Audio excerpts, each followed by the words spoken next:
Gold has recently been as high as almost $5,500 an ounce. And in January, silver spiked to $121, its highest price in history, and then crashed over 40% in just 2 days.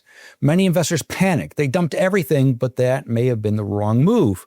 Often, the investors who profit the most in setups like these aren't the ones who run. They're the ones who have a system to separate the real opportunities from the noise. I ran the entire gold mining industry through our quantitative model at WallStreetZen, and I found 6 mining stocks with massive upside potential. We're going to do it in countdown style, ending with the highest rated gold stock in the entire system out of the 51 miners we reviewed. Okay, by the way, I'm Steve Reitmeister. I spent more than a decade as editor-in-chief of Zacks.com, and I'm currently a partner at WallStreetZen.com, where our quant team analyzes thousands of data points to find special opportunities exactly like these. If you want to find more stocks like these before they run higher, then hit that like button now. Okay, before we move on to the stock picks themselves, let's quickly go over the macro setup. Here's what most people are getting wrong right now. Silver hit 121 in late January. Okay, great. And then crashed over 40% in 2 days. It was the worst single day drop since 1980, but think about what actually caused that move. The CME and other derivatives marketplaces hiked margin requirements. Chinese authorities tightened margins on their exchanges as well. And the nomination of Kevin Warsh as the next Fed chair kind of spooked the market. Leveraged future traders got margin calls and were forced to sell. So to sum it up, paper contracts got liquidated, but the fundamentals haven't broken down. And the proof, gold dipped to 4,400 in that same crash and is already back above 5,150. Okay. That kind of recovery doesn't happen without serious buyers stepping in. Central banks bought 863 tons of gold in 2025 alone. They're diversifying away from the dollar, and that creates a price floor under gold that didn't exist 10 years ago. All right. Silver story is more interesting because of solar panels and EVs and AI data centers. They all need silver and lots of it. Silver supply has actually been below demand since 2021. And here's why that's so hard to fix. Only about 25 to 30% of the world's silver comes from actual silver mines. What? The remaining 70-75% is produced as a byproduct of mining copper, lead, zinc, and gold. So even when silver prices spike, miners can't just ramp up silver production. They'd have to increase copper and zinc mining first, and that takes years. So the fundamentals haven't changed. What changed is the price, and that's creating an opportunity for us right now. The question isn't whether to be owning mining stocks, it's which ones. And out of the 51 gold and silver miners in our system, only a handful scored high enough to make the cut. So here are the 6 best in reverse order, ending with the single highest rated mining stock we track. Stock number 6 is Wheaton Precious Metals with a symbol of WPM. Wheaton offers a way to invest in gold and silver without any of the operational headaches of actually mining. It's actually a streaming company for miners. So what the heck does that mean? They write checks to miners up front in exchange for the right to buy metal at locked-in prices for decades. Recently, Wheaton announced a $4.3 streaming deal with BHP for silver from their Antamina mine in Peru. That's the largest streaming transaction in history. It tells you something when the world's biggest mining company chooses Wheaton as their partner. Now, their cash costs run under $500 per gold ounce equivalent, and at current gold prices north of $5,000, that gives them a cash operating margin of over $4,500 per ounce. No traditional miner comes even close to those margins. And they just updated their outlook. Production is expected to grow roughly 50% to 1.2 million gold equivalent ounces by 2030, up from 692,000 last year. That BHP deal alone adds 11% over last year's production. Okay, Wheaton carries a B rating according to the Zen ratings, which translates to a buy because it's in the top 20% of all stocks we analyze. The PE around 70 reflects the premium investors pay for the safety of these shares. And yeah, that PE is a tad high. But if metals pull back further, wouldn't Wheaton pulls back too, just less than the actual miners? Now, let's call this the sleep easy at night pick on our list today, because if you want precious metals exposure with minimal risk, Wheaton is the gold standard of streaming. Moving on to stock number 5, we have Newmont with a symbol of NEM. Now, this is the blue chip giant that too many people are overlooking. When the biggest pension funds and sovereign wealth funds want gold exposure, they buy Newmont, right? It's the world's largest gold producer with a 135 billion market cap. And right now, it's a cash flow machine, unlike anything we've seen in gold mining. Newmont delivered a record $7.3 million in free cash flow in 2025 alone. Their all-in sustaining cost was just $13.58 per ounce for the full year, and their realized cost, or the realized price they got for that, was $42.16 per ounce. That's nearly a 3,000 profit margin on every ounce they pull out of the ground. They use that excess cash to slash $3.4 billion in debt, return another $3.4 billion to shareholders, and they end the year net cash positive. That's a complete balance sheet transformation in a single year, something certainly to take note of.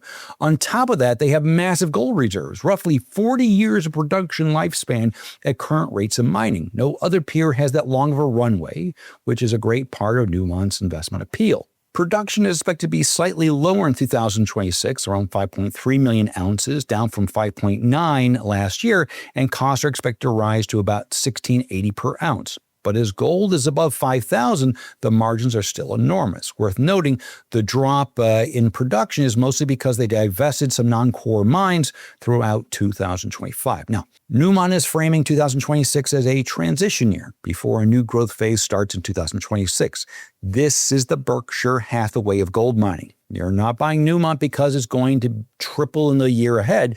You're buying it because it's the safest, most reliable way to bet on gold prices staying elevated, because they have a fortress balance sheet with strong fundamentals. Okay, before we move on to the next gold miner, let me ask you something.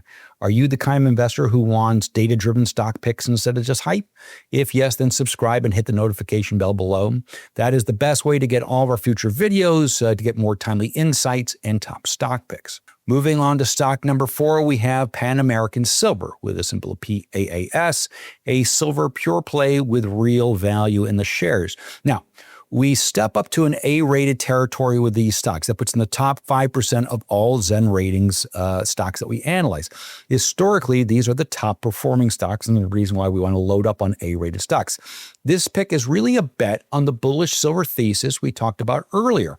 While everyone was chasing bigger names like First Majestic and Hecla, it turns out that Pan American was quietly assembling the biggest silver platform in the industry. They operate mines across 7 countries, and last September they completed a very large $2.1 billion acquisition of MAG Silver that added a stake in the Juanicipio mine, one of the highest grade silver mines on the planet, with an all-sustaining cost of just $6 to $8 per ounce to get it out of the ground. Now, the impact of this strategic move is already showing up in their numbers. A full year 2025 revenue hit $3.6 billion, up 28% year over year, and earnings surged to just shy of $1 billion. And they just discovered new high-grade silver zones at their La Colorado mine, which tells you this company isn't done growing just yet. Now, geographic diversification gives Pan American an edge over smaller silver mines. When you're operating in 7 different countries throughout the Americas, a political disruption in one jurisdiction doesn't take out your entire production base. That's the kind of resilience investors are looking for. Now, Pan American carries an A rating overall, given the full scan of 115 fundamental factors. On top of that, they also score a strong A for momentum. Now, it's $65 a share and a PE around 25. This isn't a deep value play, but that's not the point. If you believe silver's structural supply deficit is going to persist, and I showed you why it likely will, then you want the largest, most diversified silver producer in your portfolio, and that's Pan American. Okay, I'm curious, are you more bullish on gold or silver right now? Drop your thoughts in the comment section below. I'd love to hear what you think on that one. Now, we're moving on to the second half of our picks with number 3 in Kinross Gold with a symbol of KJC, a cash flow powerhouse. Now, Kinross was actually a pick in my Zen investor portfolio where I hand select stocks using the Zen rating system. I bought it for about $9.64 and sold it just over a year later at $23.34 for a solid 142% gain. You never go broke taking profits, but I got to tell you, since then it's continued climbing. As I record right now, it's in the mid-30s. Some might say the party is over. But what's changed since we sold Kinross is that they've posted record cash flow, raised the dividend by 33%, and locked in 3 new U.S. gold projects with a net present value of $4.3 billion. That's new information that didn't exist when we locked in our profits. Now, the number that matters most with Kinross isn't earnings growth or revenue. It's return on equity, which is a stellar 30.6. That's nearly double the gold mining average of 18.6. When a gold miner generates that kind of return on capital, it tells you management isn't just riding out strong gold prices. They're running a tight operation, and the stellar cash flow backs that all up. Kinross generated a record $2.5 billion in free cash flow in 2025, ending the year with $1 billion in net cash on their balance sheet. This allowed them to return $750 million to shareholders last year, and no doubt much more will be returned in the years ahead. Kinross ranks in the top 4% when looking at its Zen ratings profile. It's also in the top 1% for financials and a not too shabby 7% for value. That high score for value is truly astonishing when you consider how much the share price has rallied. But it tells you that the fundamentals have improved even more than the share price, leading to it still being an attractive valuation story today. Production is guided at 2 million ounces per year through 2028, and those new U.S. projects give them the kind of forward visibility that makes institutional money very comfortable in these shares. The risk here is, what if there is a meaningful pullback in gold prices, or what if any of their new mines have permitting delays? But at current gold prices and the outlook for gold, which is still quite bullish, the cash flow story is tremendous, and the street is still catching up to the upside potential of these shares. Now, only 2 stocks left as we move on to SSR Mining with a symbol of SSRM. This one's the hidden gem with a near-perfect quant score, but it's also the most controversial pick on the list, and yet I'm still putting in the number 2 spot on purpose. Okay, in early 2024, SSR Mining had a cyanide spill at its copper mine in Turkey. The stock got obliterated. It fell from over 15 to under 6. Lawsuits were filed, investors ran for the exits, and Wall Street left the company for dead. But here's what most people miss. SSR Mining's other assets in Nevada and Argentina kept on producing. The balance sheet stayed clean. Cash flow kept coming in. Full year 2025 revenue recovered to $1.6 billion, up 64% from the copper impacted year. And just a few weeks ago, management raised production guidance for 2026, lifted reserves, and authorized a new 300 million share buyback program. Now, look at the valuation. SSR Mining is trading at just 15.5 times earnings, nearly half of their peers that are much closer to 30. Our system rates it an A overall, and given what I shared above, there is no surprise that it also scores an A for value and the top 20% of all stocks for its growth ratings. But I need to be honest about the risks.